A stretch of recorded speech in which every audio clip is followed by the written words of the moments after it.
लेकिन ये पशुपतिनाथ का व्रत नहीं रहूँगी। तो मम्मी बोली 5 ही तो रहना है, करके देख ले।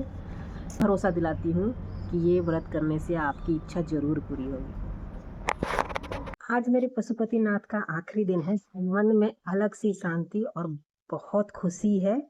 ये व्रत मैंने 1 महीने पहले उठाया था और ये आखिरी व्रत है मेरा। तो मैं मंदिर जा रही थी, तो मुझे लगा कि एक ब्लॉग आपको ज़रूर दिखाना चाहिए। और कहते हैं ना, पशुपतिनाथ का व्रत जो कोई भी रहता है उसकी सारी इच्छाएं पूरी होती है। मैंने ये दूसरी बार उठाया है। एक जो मैंने मांगा था उसकी शुरुआत हो गई है और मुझे उम्मीद है कि भगवान उसको पूरा भी करेंगे। तो मैं जा रही हूँ कि व्रत का उद्यापन करने। तो पहले मैं पूजा कर लेती हूँ सुबह का, फिर उसके बाद शाम का। आज काफ़ी लेट भी हो गया है क्योंकि मैं अकेले थी घर में। इतना बड़ा घर है, झाड़ू पोछा करते करते बहुत समय लग गया। तो आज थोड़ा लेट हो गया है, तो मैं जा रही हूँ मंदिर। मंदिर को कितना सुंदर सजाया है।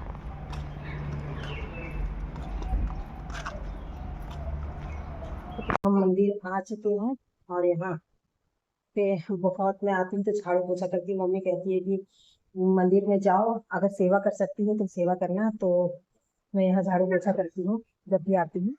तो अभी जा रही हूँ करने।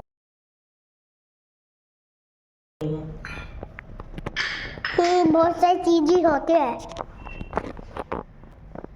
जल्दी जल्दी जल्दी जल्दी हम लगा देंगे पोछा और माता जी खुश हो जाएंगे। खुश होने के लिए नहीं करते हैं बेटा, भगवान जी भी तो साफ सुथरे होने चाहिए। आपके पास टाइम है तो सेवा करनी चाहिए भगवान। तो यहाँ मैं फटाफट जल्दी जल्दी पोछा लगा रही हूँ। इसलिए जल्दी लगा रही हूँ क्योंकि 1 बज गया था, दोपहर होने वाली थी और मैंने चाय तक नहीं पी थी। तो मैं यहाँ की साफ़ सफाई करने के बाद फिर पूजा करूँगी। बहुत मन अच्छा लगता है जब मैं यहाँ साफ़ सफाई करती हूँ। तो देखिए गाइस, मैंने पोछा ओछा लगा लिया है, सारा साफ कर दिया। अब मैं जा रही हूँ पूजा करने। थक गई मैं, तो अब जा रही हूँ पूजा करने। बहुत अच्छा लगता है जब खाली मंदिर मिल जाए, आपको सुकून मिलता है थोड़ा देर आराम से पूजा करने का, जो मुझे मिल गया। लेट हो गया था तो वहाँ कोई लोग नहीं आ रहे थे उस समय, तो मैं बहुत आराम से अपना पूजा कर ली। अकेले पूजा करने में मज़ा अलग आता है क्योंकि एकदम सुकून भी होता है, शांति भी होती है और अपनी इच्छा से आराम से टाइम लेके पूजा भी कर लेते हैं। लेकिन जब कोई और भी लोग आने जाने लगते हैं तो जल्दी जल्दी पूजा करनी पड़ती है क्योंकि और लोग को भी करना पड़ता है। तो मुझे बहुत अच्छा लगता है इस मंदिर में जाके, और बहुत अच्छा लगता है जब मैं यहाँ पूजा करती हूँ और जब यहाँ थोड़ा साफ सफाई करती तो और भी अच्छा लगता है। तो ये देखिए, यहाँ पे दुर्गा जी है, प्यारी सुंदर सी। आज इनको बहुत अच्छे से सजाया गया है। और इधर हनुमान जी है, इधर मेरे प्यारे से छोटे से कान्हा जी, राधे राधे कान्हा। और इधर मंदिर है, देखिए।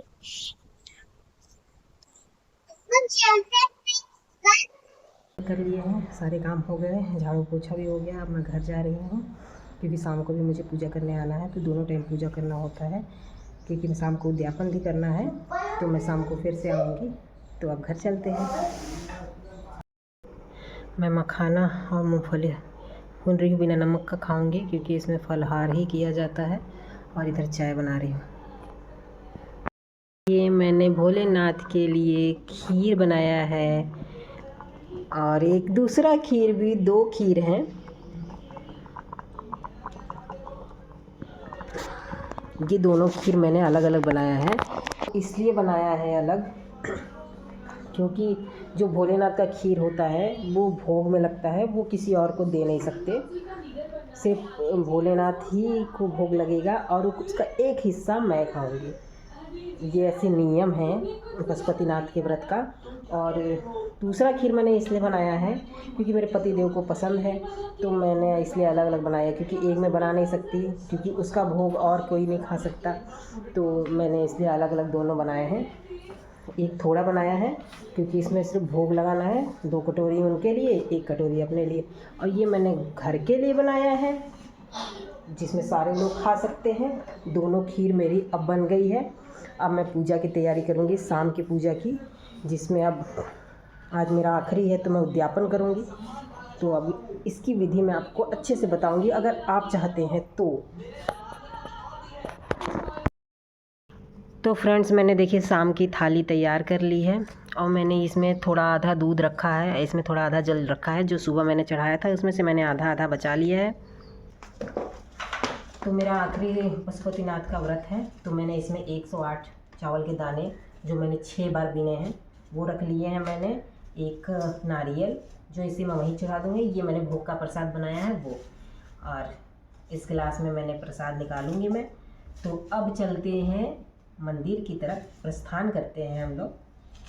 ये मुझे झोला नहीं मिला था, बहुत बड़ा झोला मिल गया है। जो चीज़ नहीं मिलती है वो नहीं मिलती है, और जब मिलती है तो कुछ ज़्यादा ही मिल जाती है। भगवान झोला दे सकते हैं, जो मैं मांग रही हूँ वो भी तो दे दे, पर कोई बात नहीं, उनकी इच्छा, वो देना चाहे।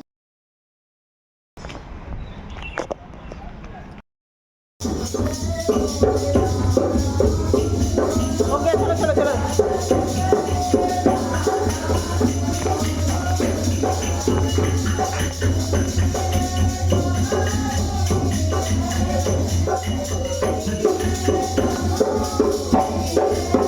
दिया मैंने घर के दरवाजे के बाहर रखा, उसके बाद मैंने एंट्री कर ली है और अब मैं खाना पीना बनाऊंगी। मेरा व्रत